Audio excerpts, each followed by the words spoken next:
Hi, are you a parent who is having challenges with the parenting gig, or are you one of a soon to be a parent who is planning on having a family? If that is you, this video is for you. In this video, I want to talk to you a little bit about the challenges we face in parenting, why we face that, and what are some of the tips and what are some of the ground rules we can establish in our life to overcome this challenge is what I'm hoping to share with you in this video. Now, first of all, parenting is the most difficult job in the whole world. I can't think of anything else because for various reasons. So that's established. It's not an easy job. It is the most triggering, at the same time the most fulfilling and most heartwarming job at the same time. So why does parenting become so difficult? Because our children are an extension of our ego identity. We see them as an extension of literally ourselves. We are so attached with our ego, and so we are so attached with our children, and with attachment comes a lot of issues.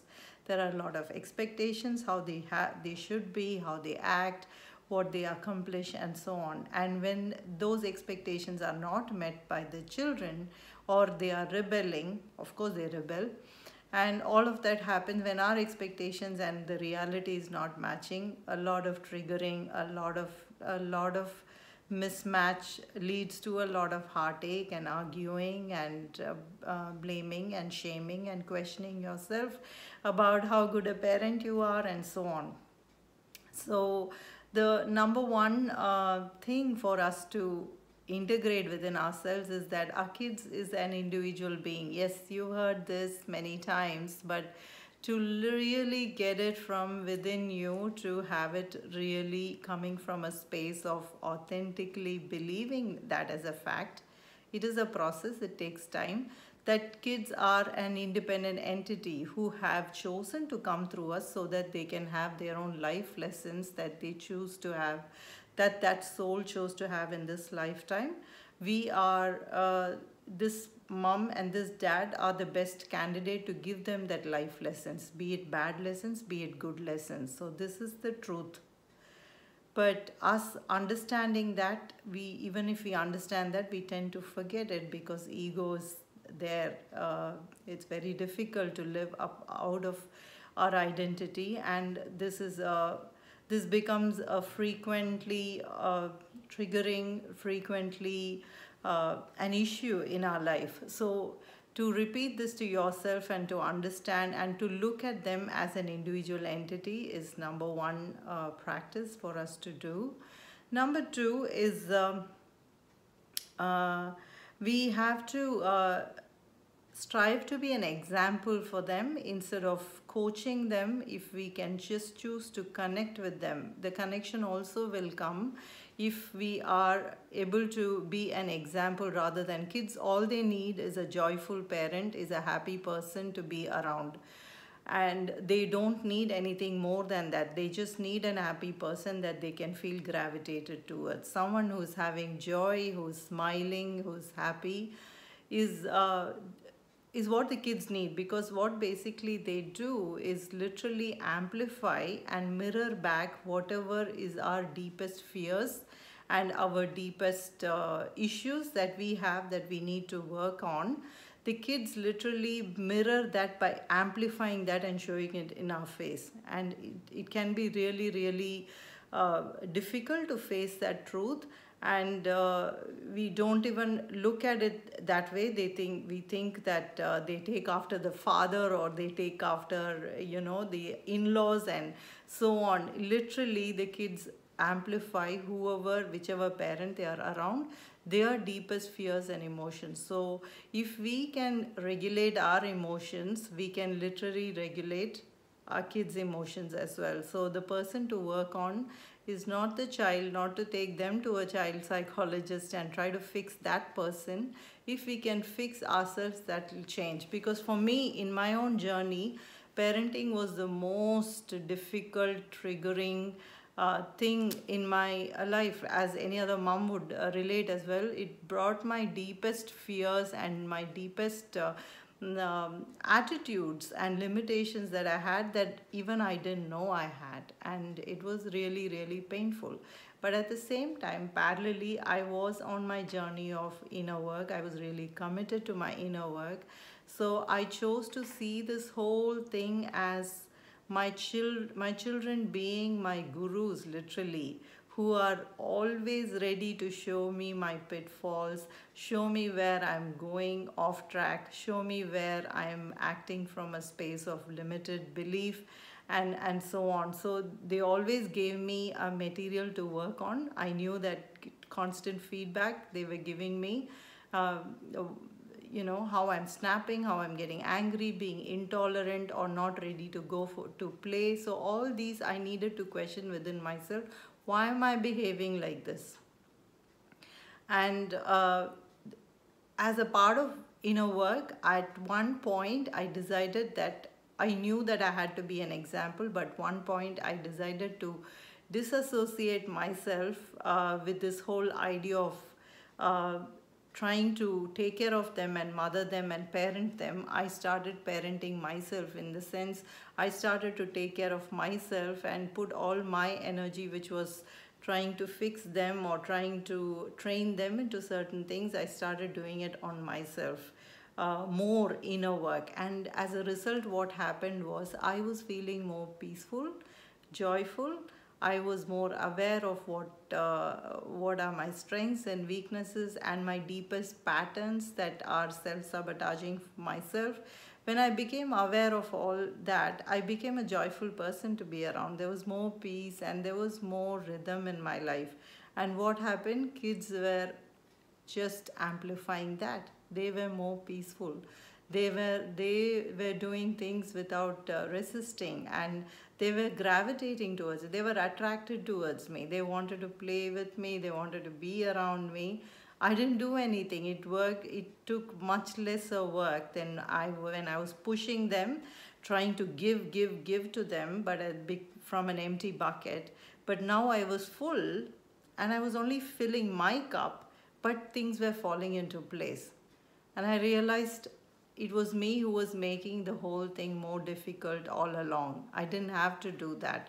I just had to focus on myself, and then they would just amplify that.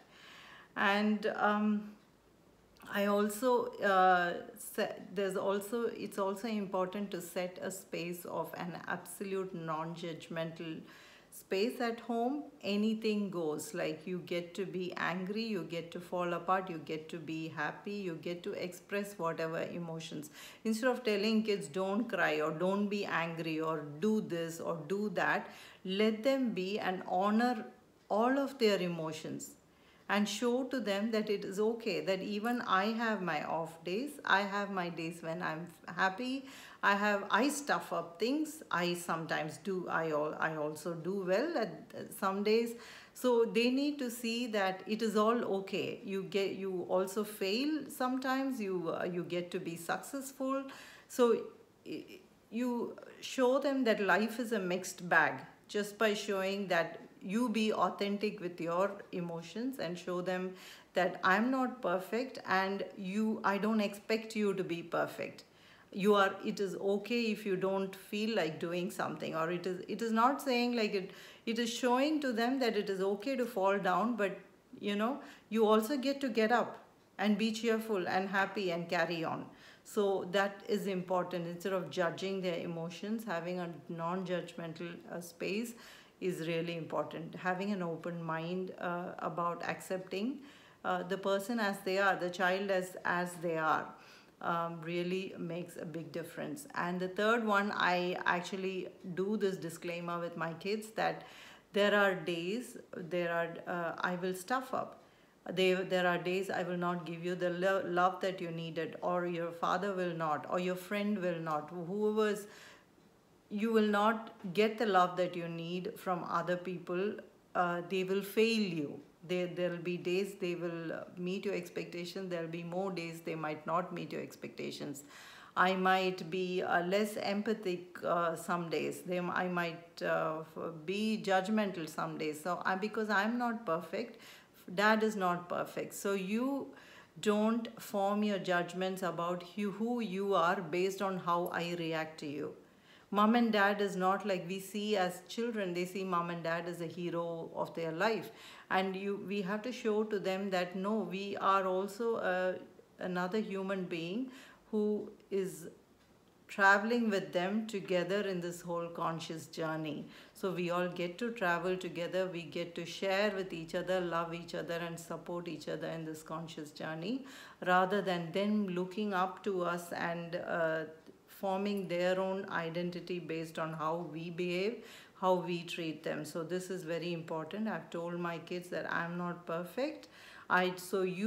There's one person who can always love you is yourself, and you can ask God. Asking God for anything you want, speaking to God for whatever you want is a guaranteed thing. You can do anytime, anywhere.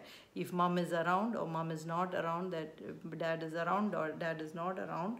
If your friend is being good or not, this is a guarantee. You get to love yourself all the time. You get to have God, you're God's child. You get to have access to God all the time.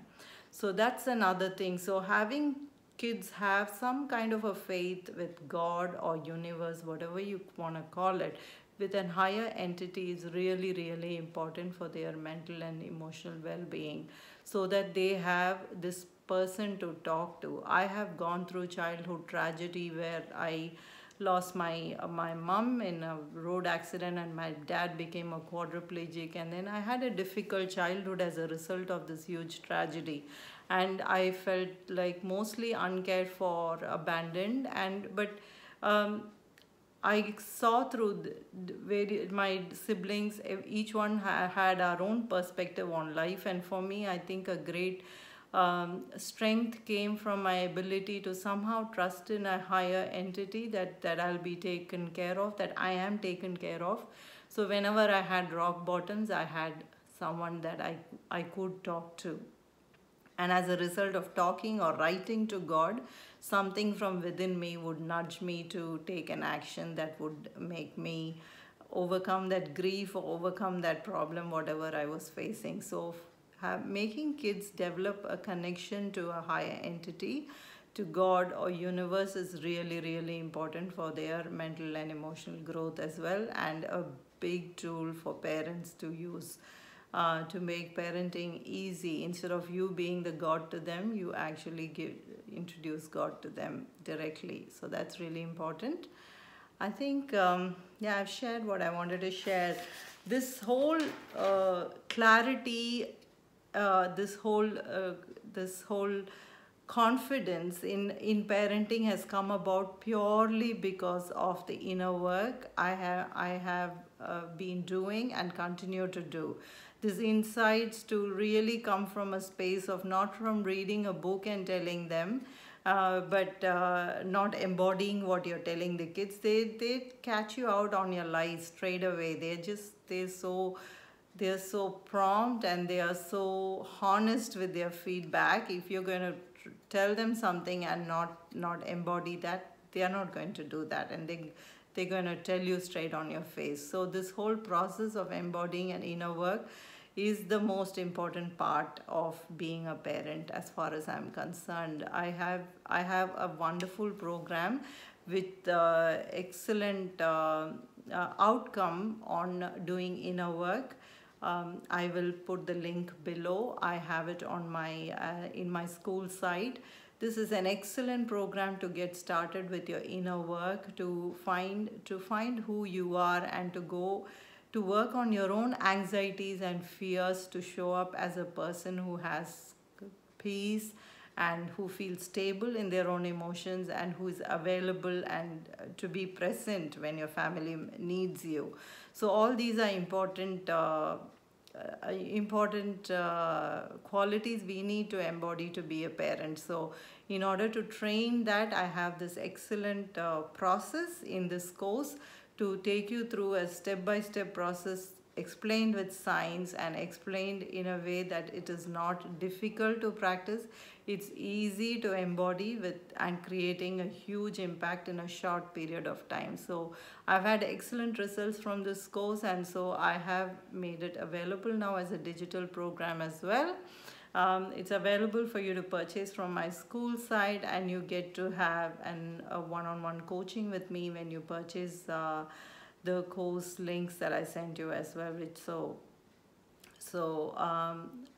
I'll put that down in the description box, and I hope you find this video useful.